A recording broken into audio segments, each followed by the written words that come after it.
Very good. Okay. All right. We are recording. Hey everyone. Welcome back to my little show. Sorry that I have my little face up. If you like that or not. My computer is being very funny today. So if you clicked on the title, you know we are here. I do want to talk about the second, third, and fourth episode of the Mayfair Witches.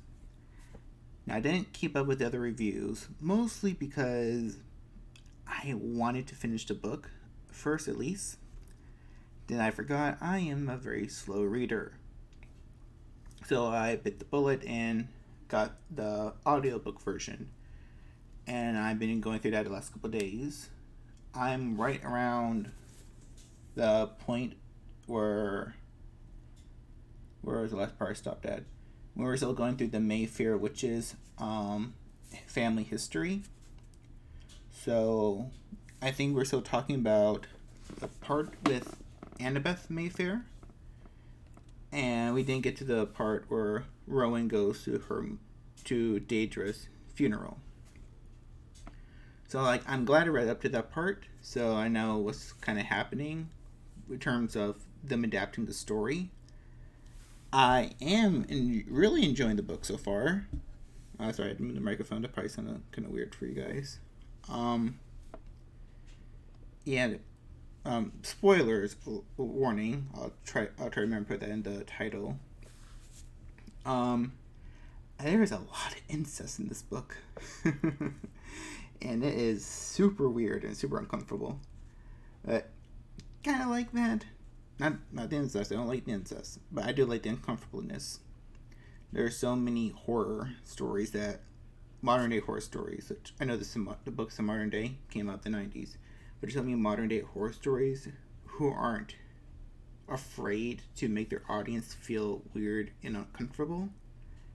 And I'm kind of glad Anne Rice did that because it got me squeamish listening to it. But no, I really am. This part of the book so far is my favorite. I love hearing this history about the Mayfair witches, how they came to be, how their family came to America, how they settled, how they're this big, grand family, kind of like the Kennedys to an extent, because they're just everywhere. They have all this money, all these different lands. I'll move this. Shit, sorry. No, that's been my favorite part of the book so far. And surprisingly enough, I keep having to say this. I say this like this. I did multiple videos on this, but I only did one other. I'm still not fully enjoying Ronan and Michael as our main protagonists. Not that I don't find them interesting characters, but they are. I find the world around them much larger and more interesting than them. I think that's the best way to say. Because they're just a small little nippet in this larger series of events that's led up to them. Which I guess you can say that for every other story.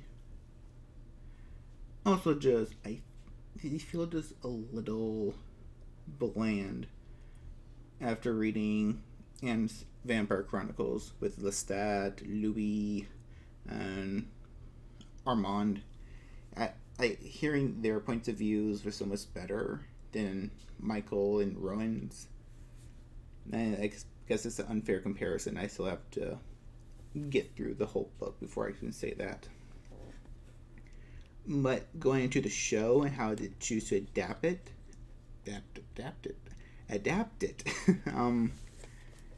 It's not. I have mixed feelings on it. I feel like I would enjoy the show a little bit more if I didn't read the book. I'm not saying the show is bad. I think people are going a little overboard on Reddit and Twitter with how bad the show is on its own. But there is a lot of questionable writing and editing choices, I have to say.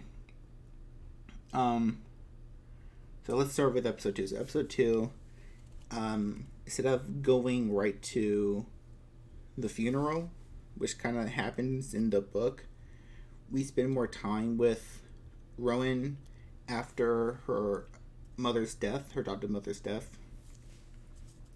And we see her powers exploring a little bit more, how she can see into other people's bodies and basically make their hearts stop or have them, their brains aneurysm happen, which was interesting, but if it made Rowan feel more like a death magnet, to say the least.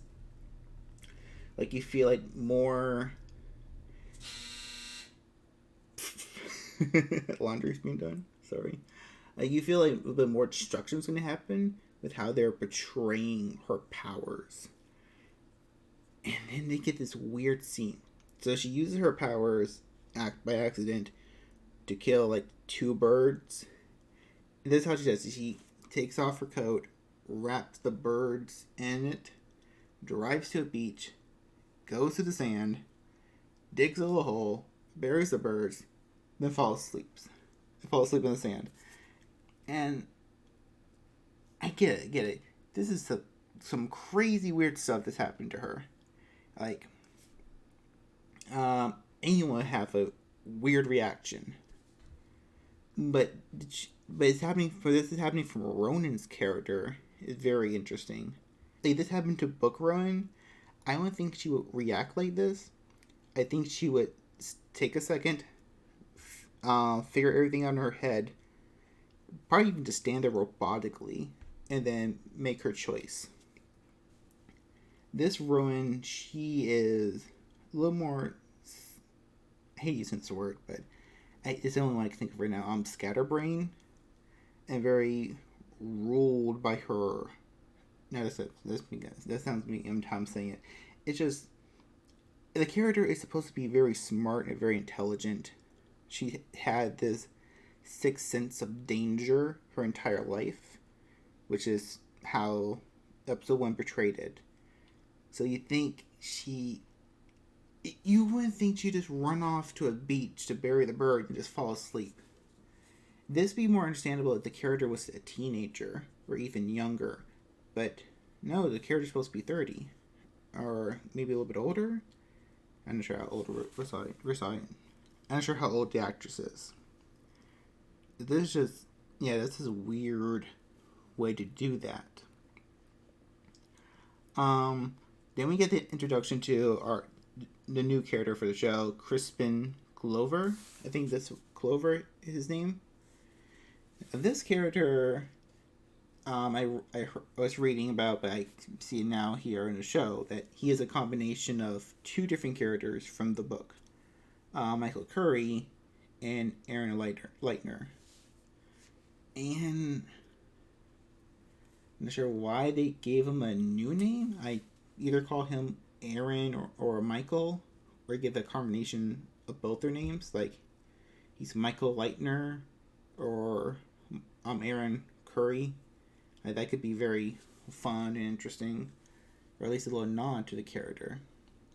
The only thing he has really in common with both those characters is Michael's psychic abilities to touch something and see it. See that item's history is past. And from Michael, from Aaron, he has his job at the Talamasca. Which, the combination of both these characters is a very weird choice. I'm guessing because they're trying to condense the show. Not condense the show, but condense, one second. Okay, sorry about that. They're trying to condense the first book into 1 season, which is still a very weird decision. If I'm wrong, please correct me. Because with Interview with the Vampire, they're taking their sweet time with it. I'm guessing what they're going to do is try to do 2 seasons for 1 book. So that can be very interesting. We'll see how that goes. Then we get to the biggest change in episode 2 is the reveal of Deidre being alive. Because in the book, we don't see that. In the book, we just get a phone call saying she's dead. And here, we actually get to see Deidre. She walks around. She interacts with her uncle Cortland, and just have her just kind of like experience the life.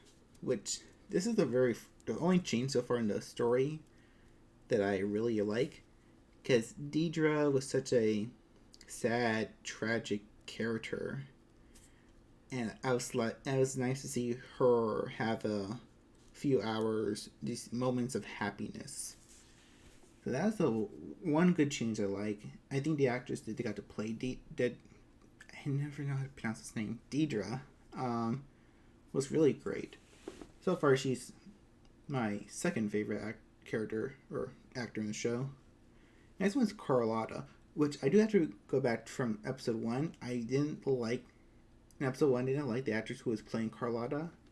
I thought she just felt very small and timid, which I take that back, as here she feels a lot more like Carlotta from the book. She feels very strong, very intimidating, even a bit manipulative, which perfect casting. I take back from what I said from episode 1. And what else do we have to say for episode 2? Not that much. Episode 2 ends with Deidre meeting Rowan, finally meeting Rowan, but her neck is slit. Her throat is cut. This is the first big change I don't like. So they're adding a murder mystery to the show. Well, not really murder mystery. It's kind of obvious what's going on, and I'll get to that part later.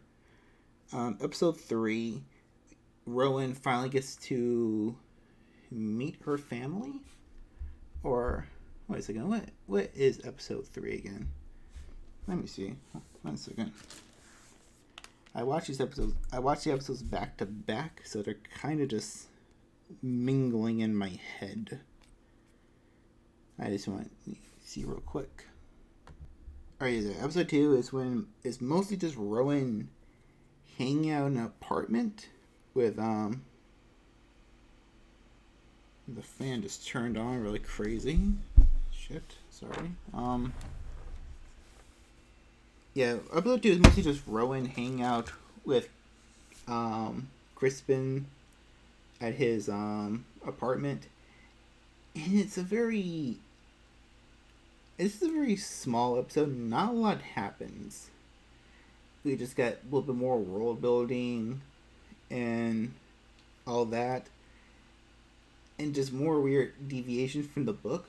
Because in the book, the necklace, the emerald necklace that all the Mayfair matriarchs wear, is very important because it's been passed down through the line.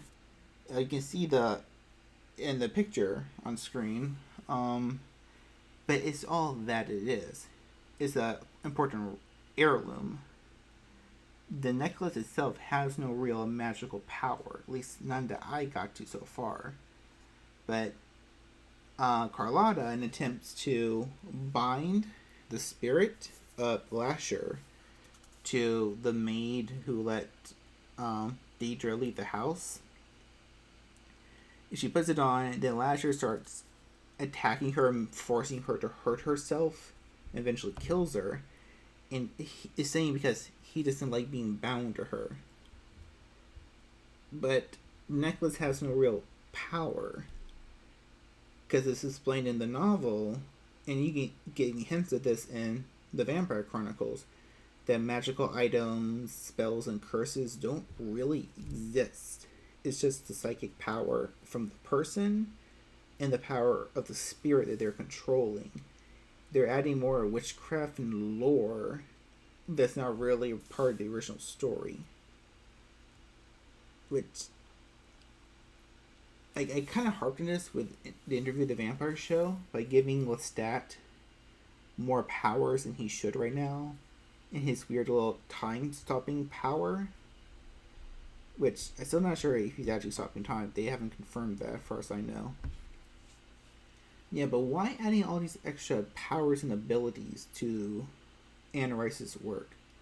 I mean, I don't really mind if they fit into what's already been established, but these extra weird abilities is, like, of all things to change, why do that? That's all I'm trying to say. Because you even see it in episode 2 when Daedra wants to know where Rowan is, so she uses the Lasher to spy on her so she can see through his eyes. But she does it by casting a spell. In the book, as far as I'm concerned, as far as I know, they could do that, but Lasher wouldn't need to do a spell. No one really need to do a spell. Lasher would just link his mind to hers. Because vampires in the novels do that all the time. They use their mind reading to look through people's eyes and use their senses to their advantage. And also in this episode, when Aaron, see, now I'm even calling the characters by their original name, when Crispin how they gave the character's name, you want to call him Crispin Glover, I'm so sorry. Not Michael, not Aaron, goes to the morgue to see Deidre's body. And he puts his hand on her. He sees Deidre giving birth to Rowan, which was, fun, cute, because he can give that to Rowan now. But the morgue guy starts acting all weird and creepy, and he gives, not Aaron, not Michael, a pamphlet to some kind of rally, a brotherhood that knows about the witches. And I'm like, okay, they're gonna do something like this. That's fine. Let's see how they do it. Let's see how they're gonna do it. But the weirdest thing in this episode was Rowan. So Rowan, who's now mourning the loss of her birth mother, she just lost the mother who raised her 2 weeks ago, and just lost the mother she came to find. So clearly she's distraught. You can see this in this part and scene where she talks to the guy's sister, who's being a surrogate, and she's like, "No, the baby's gonna think about you. They're gonna remember you their entire life." It's like, okay, she's breaking down, but she's earned that. And then she goes into a not Mardi Gras. It's just, whenever you watch a show or movie about New Orleans, it's always Mardi Gras or some kind of parade going on. I've never been to New Orleans, so I'm not sure how it's like. Please let me know. But no, she meets a woman who makes her drink something, and she starts hallucinating. She starts seeing Lasher impersonating her mother, which is very book accurate. This is something Lasher would do. But all this time is happening, you have Rowan acting drugged out and trippy, which is, once again, very weird for this character, which I'm going to talk about a bit later. But again, this character's supposed to be a doctor. She's in her early 30s. Is the type of maturity that she's having should be a character who's younger. A youngest 25. But how she is now, it just feels weird, especially with the strength of the character, the sternness of the book counterpart gone. If you could really just change the character's name altogether, this really isn't Rowan personality-wise. Then you get to episode 3. Episode 3 is probably my second favorite episode so far. Probably better than episode 1. But Rowan goes to the wake for her mother. She goes to this little party that's being held at the Mayfair house. We get to see all the other Mayfairs. And this is something I do like.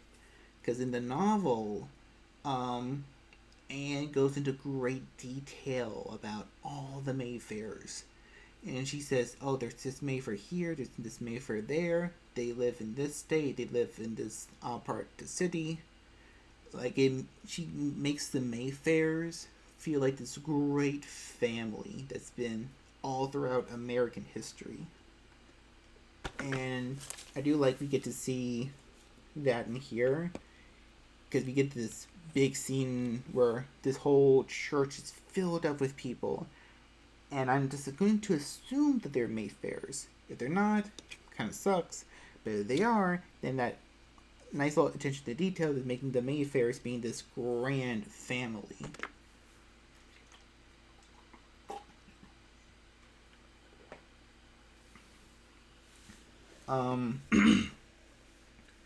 I like Rowan interacting with Carlotta in the house, because Carlotta says, "I'm going to give you something from your mother," and she doesn't give anything about Dedra. No, but she gives her pictures of Millie, her adoptive mother, and that's very sweet, but also very manipulative of Carlotta, because she doesn't know that Rowan knows anything about Lasher yet. And we get more introduction with Cortland, which Cortland probably, yeah, now I'm thinking about it, I'm really enjoying Cortland. He does feel very fun. He might be my favorite character in the show so far. Right next to, who's the other person? Carlotta. Especially the actors and their chemistry, because you can feel the tension between them, and it's so fun. Because especially Cortland, he's just a smooth talker. You know, that southern smooth talking is like, that man can convince you to rob a bank and it'd be A-okay. I'm sorry about that. No, but probably the creepiest scene in here was when not Aaron, not Michael go to the Talamasca mother house, which I assume is going to be the mother house. It's not this great big plantation house as they said in the book. I mean, it doesn't have to be a plantation house. I understand they don't want to do that, but it could still be this nice mansion or something. And we get to see Aaron's boss, whose name I cannot remember. I'm almost disappointed that they didn't make this character the Talamasca head from the Vampire Chronicles, whose name I cannot remember all of a sudden. What the heck? I cannot remember this guy's name. It's he's one of the best characters in the Vampire Chronicles. What is his name? 1 second. David Talbot. That's what I'm thinking about. David Talbot. And I'm surprised they didn't just make that David. It's gonna be a while since we get to meet that character whenever and however they adapt Queen of the Damned. So you'd think they kind of introduce him here. I know, that's what I would do. We get this weird, creepy scene where Lasher is mentally tormenting the guy who killed Daedra. And we actually get to see it earlier where he's running through a parking garage and he's hallucinating something's on him, something's attacking him. And I like that we don't get to see it, because it's very creepy to imagine what he's thinking, what he is seeing. I mean, maybe a little tiny glimpse just to tease the audience, to tease their imagination. But no, I do like they did a good balance with that. And the actor very did sell it that he was just in constant pain. And they do this little effect where they distort his movement, but keep Crispin normal, where it just looks like he's possessed, like he almost has the vampire speed. But I found weird that his neck snaps, and we get to see Lasher possessing him. Now, from what I understand so far, Lasher does not possess the ability to kill. He can throw things, tip things over, make the wind cry, make you see things, but Lasher doesn't really possess the power to kill. At least not on his own. He needs to be connected to a Mayfair witch to do that. And so that's a weird deviation, especially now that they're showing, they're hinting at that Crispin's boss, that the head of this sector of the Talamasca, is acting shady. Like, he doesn't want him to do his job. He doesn't want him to investigate the Mayfairs, who killed Dedra, or what's really happening. And this probably connects to the scene where they're at the funeral, and we see some guy in the bushes taking pictures of the Mayfairs. Once again, I'll get back to that later. But the whole episode ends with Carlotta inviting Rowan to dinner. And Rowan, before they even got a chance to eat, Carlotta starts spouting out that, yeah, I hated your mother. She was a problem, the bane of my existence. This whole family's evil. This whole family's possessed by the devil. I'm gonna say a prayer for myself, a prayer for Dedra, a prayer for Aneth, Stella, and she starts naming all the Mayfairs that she's directly related to, her sisters and nieces. Man, I didn't get to this part in the book yet. I'm gonna try to finish the audiobook this week. Carlotta pulls a freaking Louie and starts setting the house on fire, or at least just that one room that she has them locked into, to kill her and to kill Rowan and herself. Aaron and Michael come in, rescue her. He gets stabbed, but they're treating it as no big deal. So I don't know if the character's gonna be fine or not.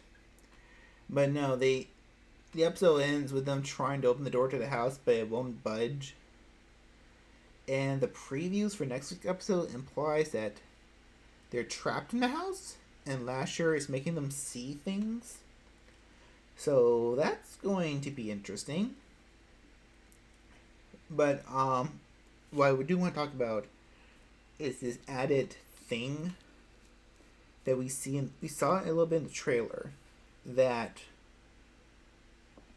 what's it about to say? That we see like this group of guys, this brotherhood, who are standing up against the witches. And I'm guessing that's what the more guy's supposed to be. Guess who's the guy who's taking the pictures. They're supposed to be a part of. I'm not sure what big role they're going to play in the story. Supposedly, they're the ones who killed Dedra. At least that's what they're setting it up to be. I mean, it's kind of obvious. And the book didn't have this? I don't know, maybe it's something from the second and third book. I haven't got to them yet. But there's such thing hinting at that in the first novel. And why this change? It's... Why? I was like, third time, why? There's a weird negative change. Like, oh, we're a bunch of guys. I'm getting what they're kind of doing. They want to make a female empowerment show. But they're doing it in the worst ways I can see. They're making almost every guy in the show, besides for Crispin, kind of a dick. I mean, I hate talking about this kind of thing, but it's kind of obvious. The Rowan's boss and the guy she killed in episode 2 are Mia dicks. In these episodes, who's the name? What's the word I'm looking for? The guy at the front desk of the hotel. He's very rude to her when he first meets her, and when she said, "Oh, I'm a doctor," he's like, "Oh." hair doctor. I was like, okay, that's fucking rude. We got this little militia forming, and I was like, okay, why? You have all these awesome elements of Anne Rice's world, these epic spirits, all these witches, the vampires, and the werewolves. There are werewolves in Anne Rice. Anne Rice did write a book about werewolves. I'm not sure it connects to her greater universe or not. I have the book, I just haven't read it yet. I'll make that the first thing I read after the Mayfair trilogy. But like, you have all these awesome elements. Why are we just focusing on? Why is the main antagonist going to be these bunch of dumb rednecks? Which, if I'm wrong, I will admit if I'm wrong, and I'll take back my words. But that's what it seems we're leading up to, and it's just going to be a very boring snooze, at least for me. I came for the show about witches, this history about about this family of witches, and the main antagonists are just going to be a bunch of dumb men, which it's just disappointing. Like, I thought the writers were going to be smarter in this. Once again, if I'm wrong, I'll take back my words. I'll apologize. I'll eat my own pants. I'll do something stupid. But I am interesting to see so far. But in terms of other parts of adapting this, the show is very weird on the editing and lighting. Like, for example, when Dedra leaves the house for the first time in episode 2, when we see through the window, it's very bright outside. But when Dedra leaves the house and she walks out, it's very dark and drainy. Like, it's super early in the morning. It's like continuity editing. Continuity. Where's the continuity on this shot? And there's also weird little things like the tour guide. We had this big little thing with Rowan talking to this tour guide. She sees this tour guide. She asks her questions about the Mayfair houses, and not the Mayfair houses, but about the house, about like anything she knows about the Mayfairs. We get the idea that Rowan's going to go on a tour, and that's how she's going to meet Dedra. That's how she's going to meet some other member of the family. But then now that just happens, she just finds her mother dead, and what's the whole point of that extra scene? We could spend more time with Rowan roaming the city and getting close to meeting Dedra, but not meeting her. We could have Rowan meeting another member of the family. We could have something with Lasher causing havoc, or getting to know more about Aaron, not Michael, or the Talmasca. That was just a weird writing choice for me. And nothing else I can really say about the writing, because in terms of adapting, I haven't gotten this part far in the book yet. Well, I have to see what's going to happen next. Oh yeah, I forgot to mention, we keep having these flashbacks about the past, about Suzanne Mayfair, or Mary Begot, which I'm guessing that's how they're going to do the story.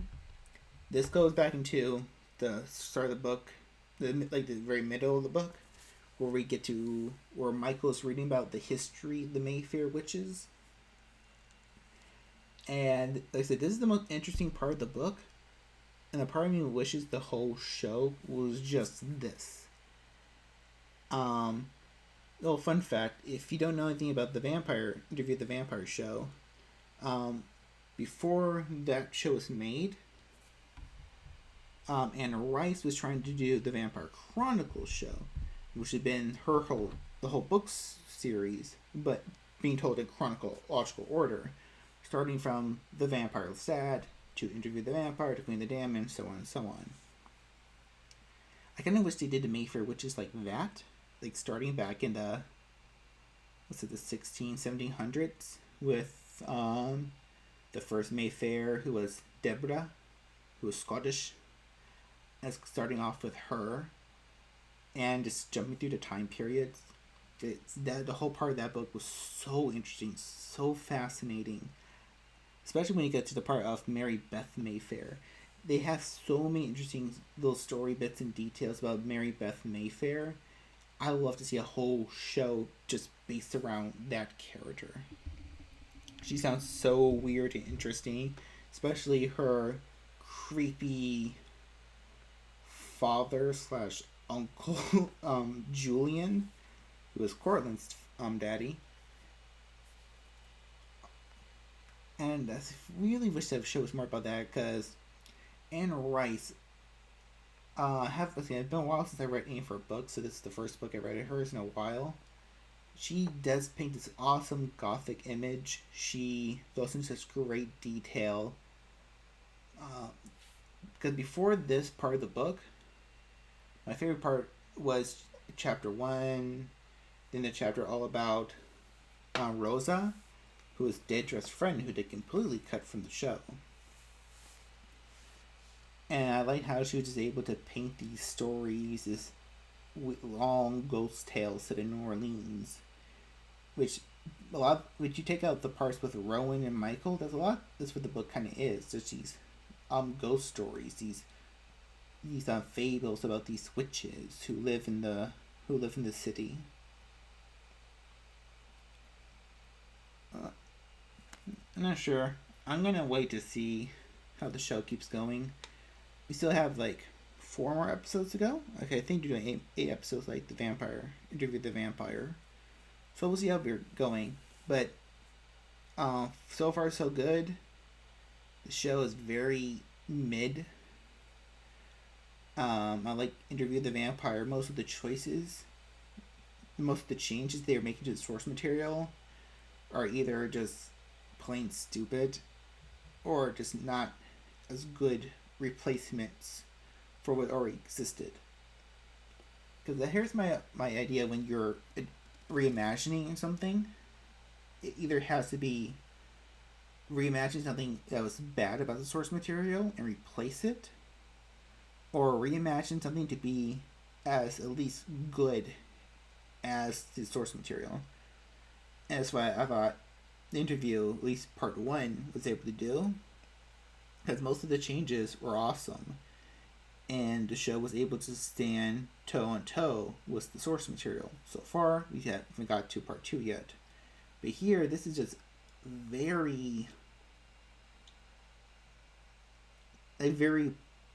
bad in terms of adaption. Bad adaption. Like, you're cutting out lots of these awesome little narrative stories that could have been expanded upon. The one thing interesting you do by keeping Deidre alive is you quickly undo it because you just kill her off in the same episode. Not telling the history of the Mayfair witches, which seems very idiotic, because the name of the show is Mayfair Witches. But then again, we saw non-Michael, non-Aaron looking through the notes about the Talamasca has on the family. So maybe we'll get that in the next episode or 2. Just going through the history of the witches, which I hope they do. And Rice really went above and beyond creating this epic lineage, this epic effed up incestuous lineage of this family. And it'd be such a shame if they don't use any of it for this show. But no, that's my thoughts on the Mayfair Witches so far, both the book and the show. About next episode comes out, I should be done with the book. It depends on other crazy stuff in my life, but no. But the Mayfair Witches, how do you think about this show so far? Do you like it? Do you hate it? Please let me know in the comments down below. And how do you think it's going comparing to the book so far? Do you think this is a good adaptation? Do you think the writers and directors are failing the source material? Or do you think they're creating something that can stand toe-to-toe? Like I said, please let me know in the comments down below. And I will see you all next time. Bye-bye.